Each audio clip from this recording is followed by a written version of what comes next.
June 21 ഇന്ന് ലോക സംഗീത ദിനമാണ്. എല്ലാ മാന്യ സംഗീതാസ്വാദകർക്കും എൻ്റെയും ലക്ഷ്യം ഗ്രൂപ്പിൻ്റെയും സംഗീത ദിനാശംസകൾ.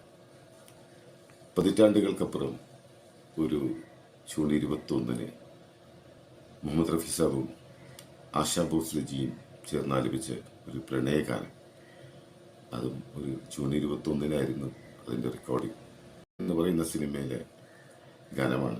ആ സിനിമയിലെ എല്ലാ ഗാനങ്ങളും തന്നെ വളരെ പോപ്പുലറാണ്. ലതാ മങ്കേഷ്കർ, ആശാ ഭോസ്ലെ, മുഹമ്മദ് റഫീജ ഇവരെല്ലാം ആലപിച്ച ഗാനങ്ങൾ. പക്ഷേ ഈ ഗാനത്തെക്കുറിച്ച്, ഈ യുഗ്മഗാനത്തെക്കുറിച്ച് ഞാൻ പറയും, പ്രണയഗാനത്തെക്കുറിച്ച് ഞാൻ പറയും.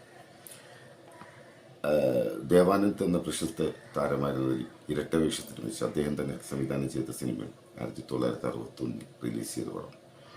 അദ്ദേഹത്തിൻ്റെ സഹോദരൻ വിജയാനന്ദ് ആയിരുന്നു ഈ സിനിമയുടെ നിർമ്മാതാവ്. അപ്പോൾ ഈ പ്രണയാർദ്രമായ വരികൾ കൂടുതൽ എഴുതിയിരുന്ന ഒരു കവിയായിരുന്നു ഷാഹിർ ലുധിയാനവി. അദ്ദേഹം ഒരു ഉറുദു കവിയായിരുന്നു, ഹിന്ദി ചലച്ചിത്ര ഗാനരചയിതാവായിരുന്നു. അപ്പം അദ്ദേഹത്തിൻ്റെ വരികൾക്കെല്ലാം അന്ന് വലിയ പ്രാധാന്യമുണ്ട്. വളരെ അർത്ഥവത്തായ വരികളായിരുന്നു. അക്കാലത്ത് ഹിന്ദി സിനിമാ ഗാനങ്ങളിലെല്ലാം ഉറുദു ഭാഷയുടെ വാക്കുകളുടെ അതിപ്രസരം ഉണ്ടായിരുന്നു.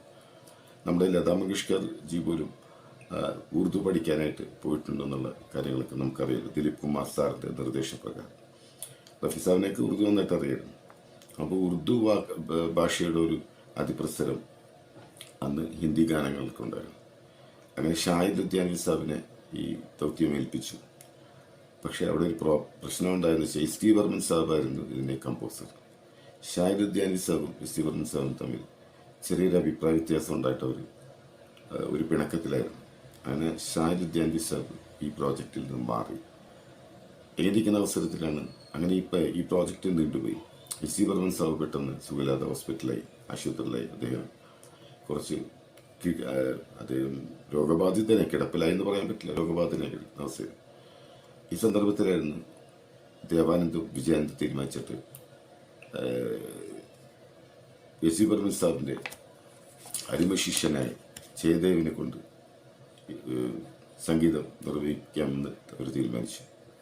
അങ്ങനെ ഷാഹിർ ലുധിയാനവി സാബ് കവിത എഴുതി കൊടുക്കാം, പാട്ട് എഴുതി കൊടുക്കാമെന്ന് ഏറ്റു. പക്ഷേ അദ്ദേഹത്തിന് വലിയ ടെൻഷൻ ഉണ്ടായിരുന്നു.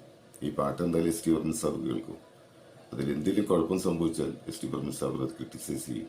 അതുകൊണ്ട് അദ്ദേഹം വളരെ വളരെ ടെൻഷൻ അടിച്ച് അദ്ദേഹം ഇതിൻ്റെ വരികൾക്കായി അദ്ദേഹം കുറേയധികം ദിവസങ്ങൾ അദ്ദേഹം ചെലവഴിച്ചു. വരികളൊന്നും ശരിയായിരുന്നില്ല.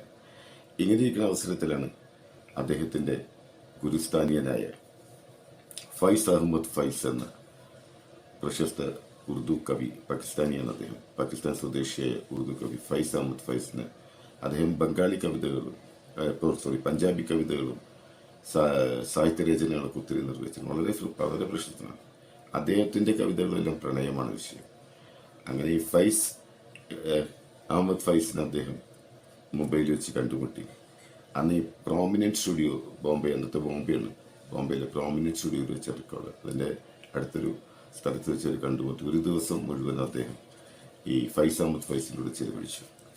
അങ്ങനെ സംസാരങ്ങളെല്ലാം പ്രണയാർത്ഥ വിഷയങ്ങളിലൊക്കെ കടന്നു വരികയും അത്തരം കവിതകളിലേക്കൊക്കെ വരികയും ചെയ്തപ്പോൾ അത് ഈ ഫൈസ് അഹമ്മദ് ഫൈസ് പറഞ്ഞു, കുറേ കാലമായി എൻ്റെ മനസ്സിലൊരു മിശ്ര മറന്നു കിടക്കുന്നു. ഈ മിശ്ര എന്ന് പറഞ്ഞിട്ടുണ്ടെങ്കിൽ ശരിക്കും ഉറുദു കവിതയുടെ ഒരു പദ്യത്തിലെ വരികൾ അല്ലെങ്കിൽ ഈരടികളുടെ മിശ്ര എന്ന് പറയുന്നത്. ഓരോ മിശ്രയ്ക്കും ഒരു പ്രത്യേക ചിന്തയും വികാരത്തെയും ഉണർത്തുന്നു. അങ്ങനെ അദ്ദേഹം ഇത് പറഞ്ഞു, എൻ്റെ മനസ്സിൽ കുറേ കാലമായിട്ട് വിശ്രം മറഞ്ഞു കിടക്കുന്നു. ഇത് കേട്ട് ഷാഹിർ ലുധിയാനവി സാബ് പറഞ്ഞു, അദ്ദേഹത്തിന് മനസ്സിൽ പെട്ടെന്നുണ്ടായ വരിയും, ദയവ് ചെയ്ത് പോകരുത്, എൻ്റെ ഹൃദയം ഇതുവരെ തൃപ്തമല്ല എന്ന് പറഞ്ഞു.